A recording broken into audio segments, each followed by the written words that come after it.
All right, so welcome to this exclusive Q&A session with WhiteDude, a rising star in the world of hip hop. In this conversation, we delve into WhiteDude's journey, inspirations, and insights into the music industry. Connect with WhiteDude on social media and stay updated and engage with his music. WhiteDude, how can we reach you? Appreciate you. Take it out. Appreciate you for bringing me out here. First class all the way so far. Great presentation and everything so far has been A1 on your end. I appreciate the hospitality. Perfect. What are some ways that, again, people who are watching could reach out to you in social media or White connect Dude with you? Music. If you just on all social media platforms at White Dude Music, you can find me there. Check me that out. Also, you can Google Heaven Sent Hell Proof EP. That just went over 1 million streams not too long ago. It's like 4 years of work there, but all independent and then a lot of touring, a lot of shows. But very proud of that. So if you Google Heaven Sent Hell Proof EP, you'll notice it everywhere. Spotify, Tidal, Pandora, this and that, and this most traction I seemed to get was with Spotify. It went over 1 million streams, so I'm very proud of that.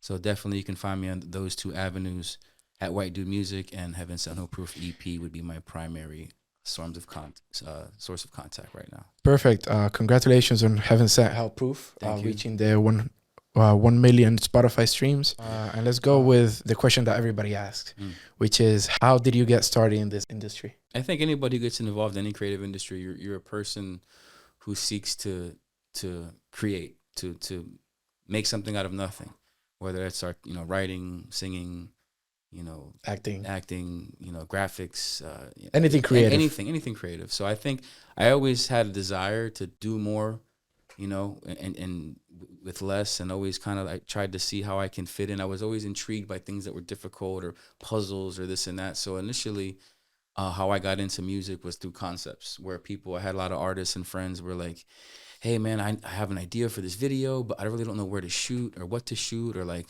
what should it be about or this and that. And I just had I've always had a good knack for being an idea man. Mm-hmm. So I think everything with me, even to this day, on all my creativity centered on having good ideas. I've always been quick with my feet as far as, solving problems on the go, creatively. And that was one of the things where people are like, okay, let me listen to the song. I'd listen to the song.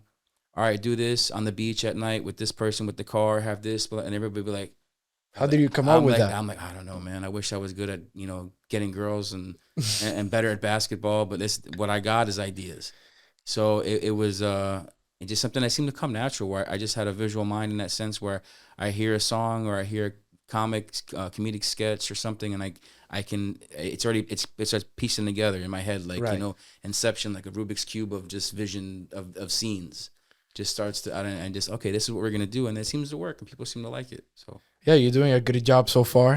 Again, congratulations with your million Spotify streams. thank you. 1 million streams it's tough It's for not an easy. independent. It's not easy to get 1 million streams as an independent artist. So it was lots of years of work and lots of promoting the same songs and performing the same songs after 2 or 3 years. And everybody's like, oh, perform something different. Like, look, I'm still recording. I never stopped recording, but I was always promoting the album over and over and over. You know what I mean? And then it started to pay off. And then once it snowballed a little bigger than I was in my hands, it just kept going. Correct. We see that a lot. People who stick to the roots and really push it forward for years on end, that's who come out really on top. So moving on, what steps did you take to become more active within your industry? I think just like anything, by being consistent. I think by being consistent, see, the key is everybody's be consistent, and it's not like doors automatically open. But what consistency does, you avoid pitfalls. You meet people, you learn through others' mistakes. You have more connections. You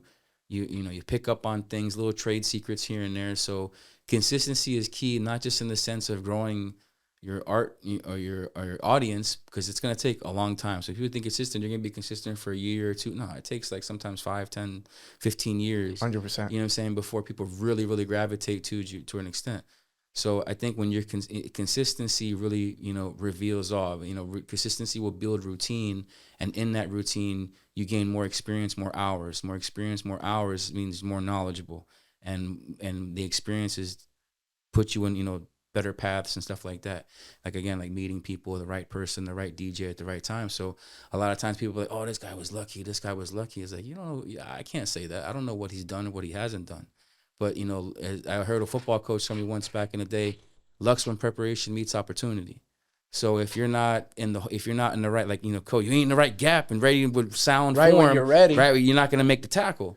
So it's like, okay, so I don't know if or when my stuff or creativity is gonna pop, but I know it's not if I'm not in position and at the door. Yeah. I can't open if the God opens a door for me. I can't open it if I'm not in front of it. So it's 100%. so I think that is the biggest key. Perfect. That is great words. Moving on.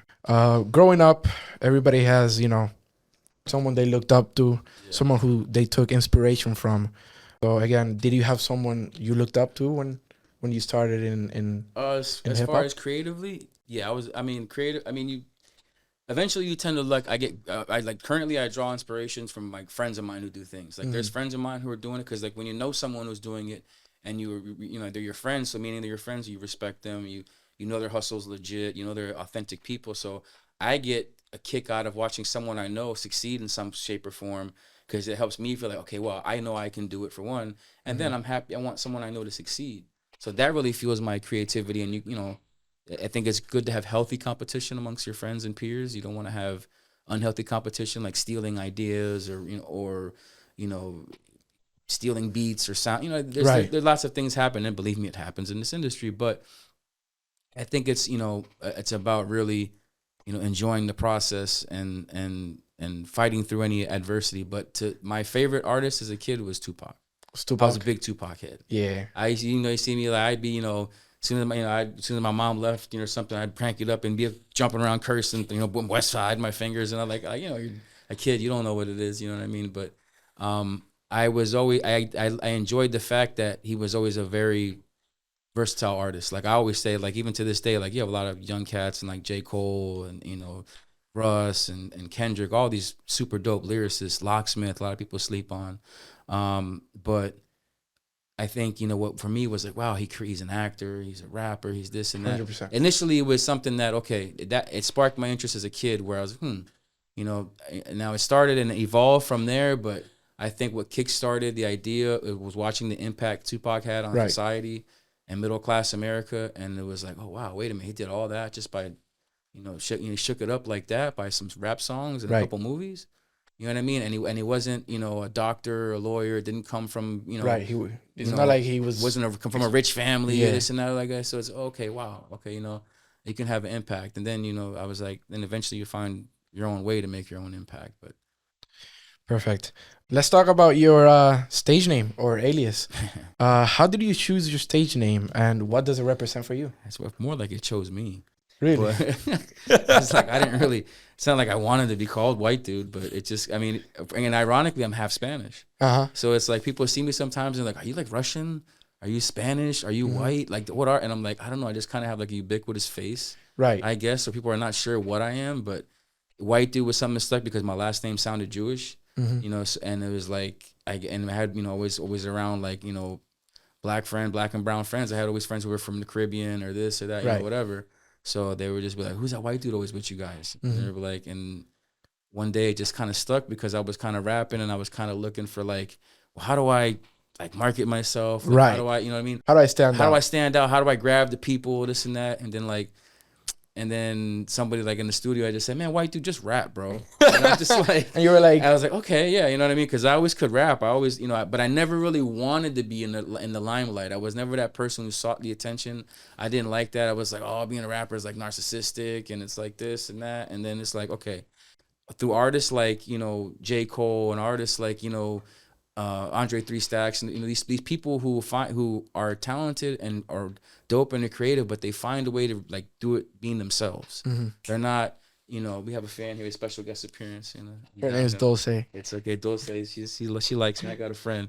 Yeah. But She like enjoys the cuddles. yeah, she enjoys the conversation. She's trying to add her 2 cents. She's like, no, I like Snoop Dogg. She's trying to chime in real quick. But yeah, dude, those type of rappers who are like themselves, like, you know what I mean? I never knew. I was like, I'm not rap about selling drugs. I don't, you know what I mean? I'm not rapping about killing people. 100%. You know what I mean? I'm not rapping about being in the streets or sleeping with everybody's wives. You know what I mean? Like, I just like to kick bars on based on my experiences and this and that. And Got it. seeing others do it made me more comfortable. Okay, yeah, I could be a rapper. I can be out there doing stuff and I don't have to be arrogant about it. I don't have to be, knock other people down about it or make it a self-centered thing. You know what I mean? It's 100. like I can just still create and be me and, let the chips fall. How did you get the following you have right now in Instagram and other places? Can you recall particularly a memorable fan interaction that you have experienced lately? I'll unpack that like this. The first way I'll say is you just got, and especially in the beginning, growing your fan base is like all about just not chasing the end result. It's like, people think like you're going to put one post and it's going to go viral, and it can. You could put a post and, I've had some posts I go and I post it and it gets 20,000 views, and I get some posts and I post it and it gets like 800. I don't know why. I mean, I'm sure there's a rhyme or reason to it, but Right. what I'm saying is don't chase the views. Don't chase, just put quality content. I mean, with me, I just like to put quality content always, quality imagery, quality skits, whatever I'm putting up. It's got to look as if it's on a professional page already. That's how was my approach. Second, lots of digital marketing is what I did in the beginning. Lots of blogs, email blasts. In the very beginning, when I was only had a handful of like few hundred followers, I did like one of those like what you see a lot of like social promotion, similar to I guess what you guys do, but not as exactly the same. One of those people you pay and you give them like $100 a month and they grow your Instagram. They run your account more or less. Right. So I did that. I got a certain modicum of success with that. I gained a few thousand, but then I realized these social companies that claim to grow your thing, you got to be careful because sometimes they try to grow it with bots, or they try to It's not organic. it's not organic, or they're just paying for your views or paying for this. So it's like you really got to get someone who's going to target your demographic and hashtag and market at the right times and tag the right people and this and that, get you in the right circles to cross promote, these things. I think that it's very, it's a convoluted answer as far as what works and what doesn't. I just know for me, what's helped me grow from nothing to 15,000, 15K. Congratulations solid, on that too. Yeah, and it's 7 years, but solid numbers, or is just that, just consistently with quality of content, and then mixing with the right people. I think sometimes when you start off, people want to put yourself everywhere, and I think you do. You want to put yourself everywhere when you first start out, but you also don't want to water down your own content or water down your own network by being with the wrong people. Make sure whatever you're trying to aspire to be aligns with your brand, and align your brand with some like-minded brands, or it's not, so it makes sense that everybody sees you moving together, and it makes sense. You know what I mean? If that.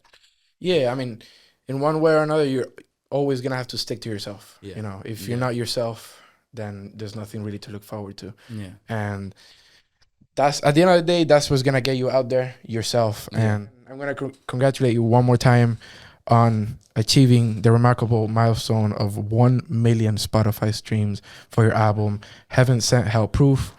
And could you share your process that inspired you to compose the album? It was like a concept album. Like I have 3 albums actually currently on deck waiting. I have 3 albums I've recorded and a handful of videos that I've never released. Because while I was promoting this album, I had a few drops here and there on SoundCloud to keep people interested, I guess, was more or less my approach. But with this particular album, it was like I wanted to do a very concept driven album. Most of my music is very conceptual. I like call it conceptual trap. It's more or less like I like to do thought-provoking music that has a message, but over aggressive production and modern production. I mean, so I say it's trap, but it's not like all trap beats per se. But it it's just more or less a modern take on, because I kind of feel like I'm kind of that '90s style hip hop, but with more modern take on with production and modern sounds 100%. and chorus. So I listened to it myself. Yeah. Really good. Yeah, thanks. With Heaven Sent Hell Proof, it was just pretty much a concept. It was like I wanted to take. It was very. I don't want to get religious or whatever per se, but it was very much like an album that I felt was like pretty much how the album art sees. If you see the album art, you have a good angel at a bad angel, and there's a center at the heart, and they're pulling at each other. So I feel like there's always a moral conflict, a primitive moral conflict in everybody's mind: to do right, to do wrong, to do good, to do bad. And I kind of took that and analyzed life in general. Like I have one song, World of Sin, which was about what I felt was all the world's problems per se, or what I feel the lack of morality, lack of spirituality in society has done to the world. Then to have everything happen for a reason, where it's like, okay, no matter how hard it gets, no matter how frustrating life is, everything happened for a reason. Have faith in the process. Have faith in your spirituality. Keep faith alive and keep moving. Then you have, ICU, which is about people, it's like targeting and seeing, being aware, self-aware of the things that the pitfalls of life where they can, lead you, so to speak. And then I have, it's just, so it's really like just an album deep in that kind of thought process where I just like, you know what, I've always had a lot of spiritual battles, and I've always had a lot of, internal struggles. And I'm like, okay, let me try to put that out there. Because I feel like a lot of people have the same thing. 100%. I don't think, you know what I mean? And that's like anything that I say is anything new. And there's nothing new under the sun. But I think it's all about how you package it and present it. I mean, again, I listened to it personally. Yeah. It was really good. I mean, I think the lyrics were really good. The lyrics probably one of the best part that I think it was about the album. Yeah. You hit it off right there. I appreciate you. What advice do we have for others who are just starting? Just create your content. Just drop your video. Just put your podcast out. When you start out, you're so worried about how everybody's going to receive you that you're so worried about making sure it's the best quality and the best timing and the best this. You're never going to have it's never going to be the right time. You're never going to have a lot of money in your pocket. You're never going to have the right crowd. You're never going to have the right connections. You're only going to have those things if you continually put quality content out, and then the right people will gravitate towards you. So I would tell people, look, just focus on what you need to do. You just drop it. Don't worry about, I don't have that many followers. I don't have a lot of money to promote this, because really what you're doing is you're getting better. Each drop, each production, each skit, each video, each song, whatever it is you're doing, each time you do it, you get a little better. And you can't avoid it. People want to push past the hard stuff. They want to push past the experiences. They don't want to, I went to Copenhagen. Like I said, I was over there and overseas and had a tour over there. And I had a surreal moment because I was at Distortion Music Festival when I was performing in front of a few thousand. And I got off stage and I literally cried. Like, not like bawling like a baby, but like my dog died. But I would, because I know what it felt to perform in front of a speaker, 5 years ago, where I performed where nobody wanted to hear what I had to say. It was like, oh, a white dude, and like, who is this chubby, weird looking kid, calls himself white dude or whatever. People literally just started walking out during my set and just like leaving, whatever. And I sat there and I was like, you know what? I'm like, okay. And it's like 2:30 in the morning 3:30 in the morning on a Tuesday. And I'm like, all right, am I going to just leave? Am I going to quit because nobody's here? Or am I going to embrace this moment and suck it up and just do what I got to do? And ironically, having that moment changed my stage presence even, because I was like, you know what? Nobody wants to listen to me. Nobody wants to whatever. I rapped it. I went around the stage. I made the speaker my enemy. I was rapping to the speaker. I went outside and rapped to the bar, this and that. But that DJ saw me, what I said, and he had just happened to be covering for another person that night who was like out of town or whatever. He invited me to a way bigger show a few weeks later because he was like, yo, you rocked it like nobody, like you rocked it. You was like, no one was here. So you rapped to yourself. You were rapping to the speaker. He said, but if I just heard you, I would have swore there was 10,000 people in here. And I was a little bit pissed because everybody kind of tried me and everybody left, because normally when you're on the open mics, it's like you're supposed to wait till the last person, right. Let me give the same respect I gave you. I don't know who you are. I clapped for you. And I promoted your song and I put you on my story and this and that, whatever. But a lot of people don't, you can't not be you because somebody else doesn't reciprocate. That's another thing too I had to realize. I'm like, all right, I'm going to still always be me, even if it's not reciprocated, because eventually with the right person, it will be. You gave us that awesome performance over at that event where we met. Oh, I appreciate you, yeah. And it was awesome. You could check it out in our Instagram. We also tagged WhiteDude in this. Just head over at Tyket app in Instagram. Oh, and I think I skipped one over thing. I think I have to make a mention of this because I want people to know it's possible, because they can see me and go, well, he's no different than me. I'm not as different as you, but it's all about, are you doing it enough? When you said about an experience that changed me, you mentioned that I went on a tangent and rant like I often do, and I wanted to get to this point because I felt it was important. Yeah. I was at overseas and at a different show when we were at Kulturhuset Islandsborga, which is Kulturhuset Islandsborga. Sorry, my Danish is still not so good. I wrapped Everything Happened for a Reason at this private concert, nice concert on the lake, on the canal. It's a nice place. Right. I walked off stage. This guy comes up to me with like tears in his eyes almost and hands me $1,000. Wow. I swear to you. I'm looking at he hands me like money, like just and he's like he shakes my hand. He's like looking at me, and he's like, "Man, you touched me." He's like, "I needed to hear what you said." 100%. This and that, blah blah. And I'm like, I was so caught off guard. I didn't even know how to respond. I was like, "Wow, thank you." And I kind of shook his hand and walked away. And I put the money in my pocket. And one of the guys there, one of the Danish DJs, he's like, he said, "You see, he just handed you over $1,000." He's handing me a bunch of bills, but it's like foreign money. So I'm like, You're like, I'm like, I don't know if this is like 30 grand or like $5. Like, I don't know. You know what I mean? Like, I'm like, it looks cool. It's colorful. You know what I mean? I put it in my pocket and I'm like, all right. Then I pull it out and I'm like, yo, he just handed me over $1,000. Now, obviously he has some guy who has some money who's happened to be at the show. You know what I mean? But it was so surreal. I was like, wow. Like, I was like, it really boosted my confidence in myself. It really boosted like just, solidified that I made the right idea, to go overseas and take that chance and invest in myself. So, shout out to ESC Promotions, shout out to T Whitey. Those are the two that put that together as far as going overseas. And I know sometimes it gets annoying or cliche to shout out people, but I'm always kind of 100%. I'm always one of those people that's like, yo, if you did right by me and you're cool with me, and as long as that's reciprocated, I'll publicly shout you out and help you out and do this and that, but only for the right people. You know what I mean? Because but that was a great experience. The love I got overseas, the response people were giving me, and I had one of the guys who had gone over there 4 or 5 times. He's like, yo, this is like my 5th time being here. He's like, I ain't never seen nobody respond to them how they responded to you. And I'm like, bro, I don't know why, but I love it.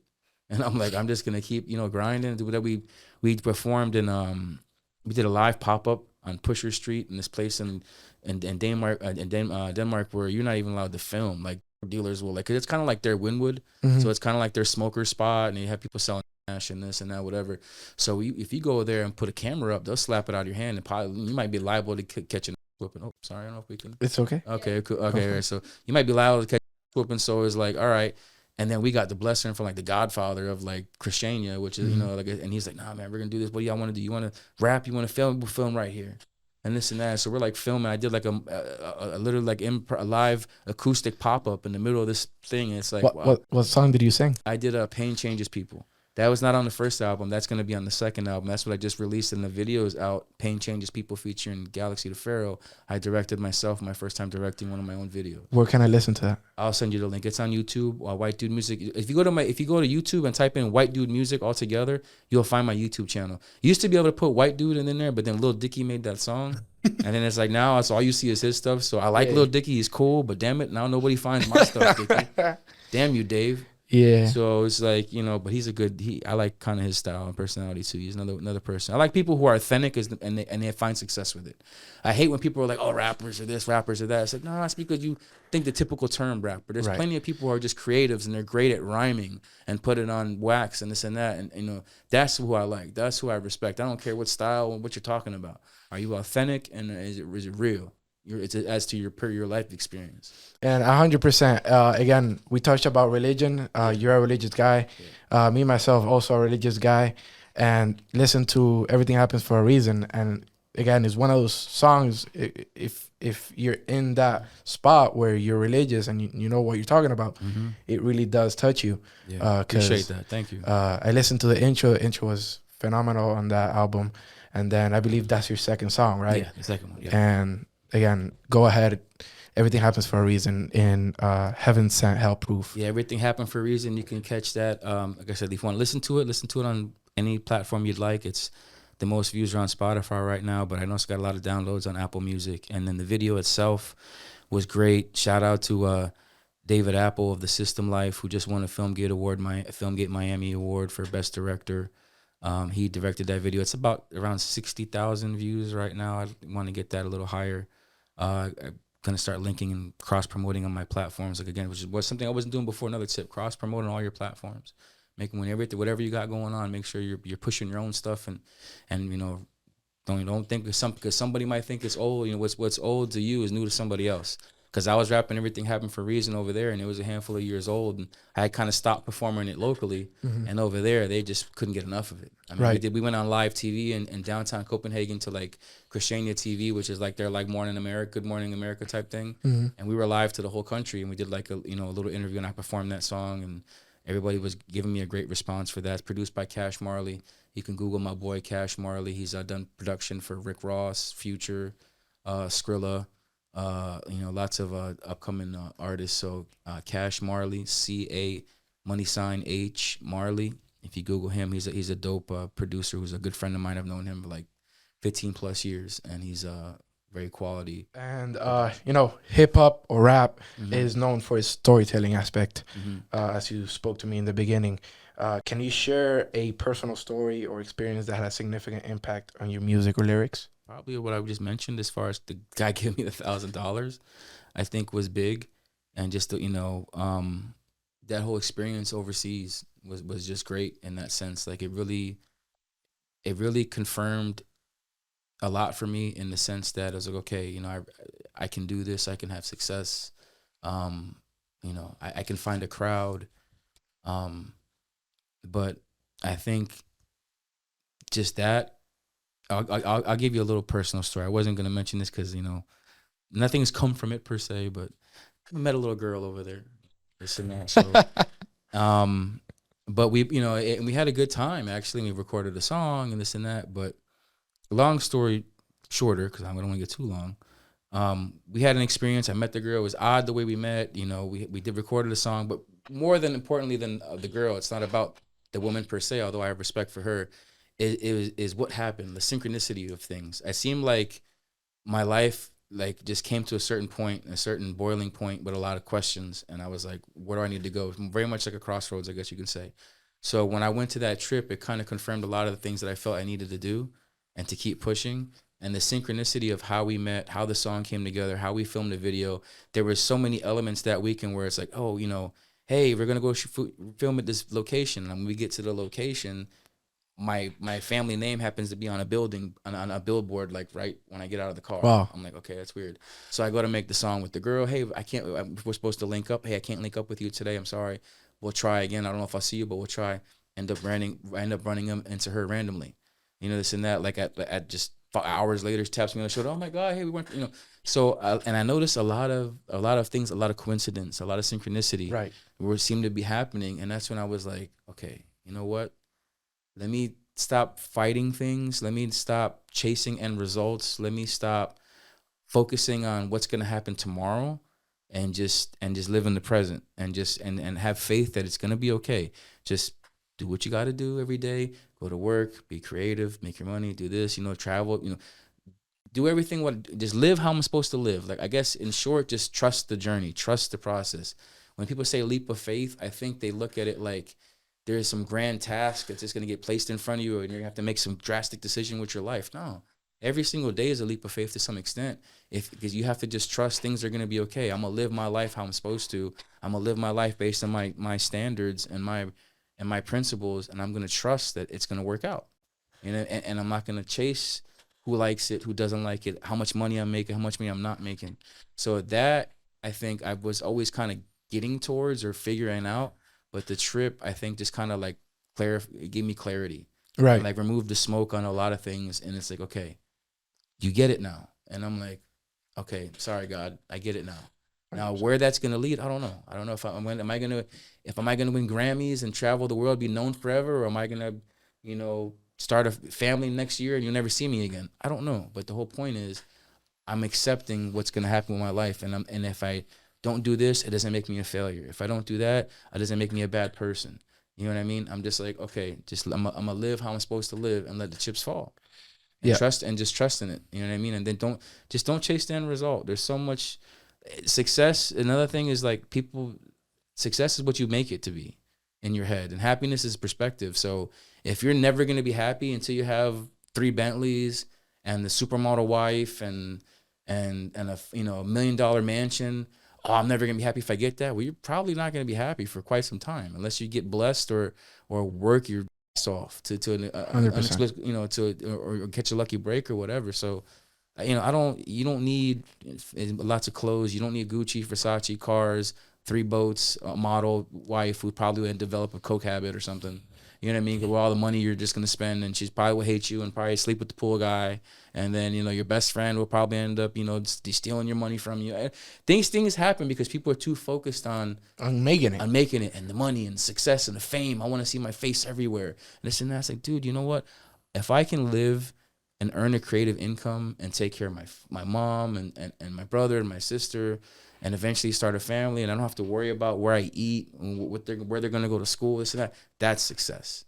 Success, you know what I'm saying? Stability. Success is stability and freedom with the people you truly care about, the people that really matter, not your third friend from high school, not what your guy, your coworker at the job thinks and this and that. No, the handful of people that are in your circle, who that is to you, Who truly care about who you. you truly care about. Can you do right by them? Can you take care of them, and can be an aid and be an asset to somebody else, be an asset to your own family, maximize your potential to be an asset to your family and your close ones, not a liability. Perfect. That's what success would be for I me. couldn't say that better myself. Are there any non-hip hop artists or genres you'd like to explore or collaborate with in the future? Oh yeah, I've been told I got a rock voice. I want Yeah. I like to think I can kind of do a little Scott I don't want to say Van Halen-esque or whatever, Mhm. but I kind of always like classic rock as a kid. Like I've always been a fan of everything. So, but if there's something a genre I'd like to step into, I'd maybe like to do like a classic rock song, Mhm. maybe where I can sing a little bit, not so much rap, like kind of whatever, Right. and then mix that with maybe give it like a house vibe or EDM vibe. But there's lots of artists. I'm very if my friend used to call me Young Jukebox because he used to be like, I could hear a song on the radio. Oh yeah, it's this person. Oh yeah, that's what is that? That's Hotel California. That's the Eagles. Oh, okay, what is that? That's Red Hot Chili Peppers Californication. Okay, what is that? Tupac Hail Mary. Okay, what is that? Nat King Cole. Okay, what is that? Frank Sinatra. Come Fly With Me. Like I anything that grabs my ear and makes me move or just gives me a feel, I love it. I don't care what brand it is. I don't care what type it is. I like hip hop, rock, Sade. You can. Yeah. It doesn't really matter. There's so many. I respect music and I respect how it can alter your mind is probably the greatest influence I think music has on you. I feel like music and acting really has an impact on greater people than people really think. They don't, and it's not used for the right reasons because it really can alter the chemistry in your head and your brain, acting and music and this and that. And if used properly, can really change your perspective or alter perspectives for people for positive things. 100%. And I mean, to accept all genres could influence you creatively. Yeah, I love And listening. Sometimes I don't get me wrong. I like even Tupac or drill music or these days even J Cole, whoever you want to listen to. There's times I don't want to listen to rap. I don't feel like listening to rap. So I'll just okay. You know what? I mean, I'll go grab out my vinyls. I got a little old. Let me play some Marvin Gaye right now. Let me hear. right. You know what I mean? Let me hear some some blues right now. Let me hear some Louis Armstrong or something. I just want to kick. I don't want to.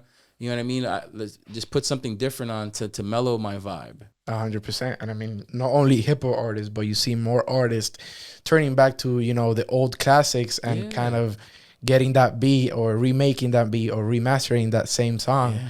with like their own little Because kick. people are scared to be original.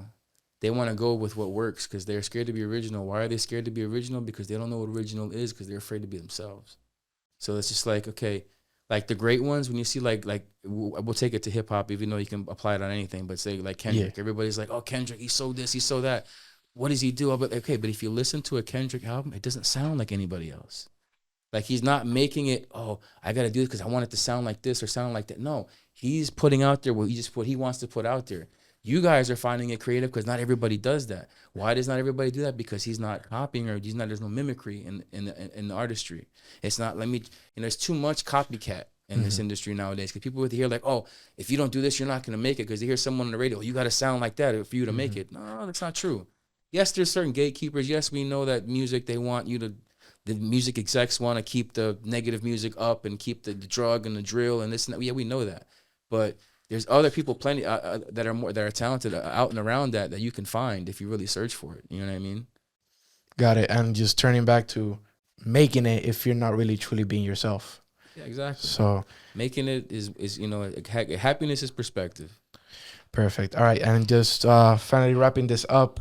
Thank you for joining us in this insightful Q&A with White Dude. We hope you've gained valuable insights into the world of hip hop and the journey of this emerging artist.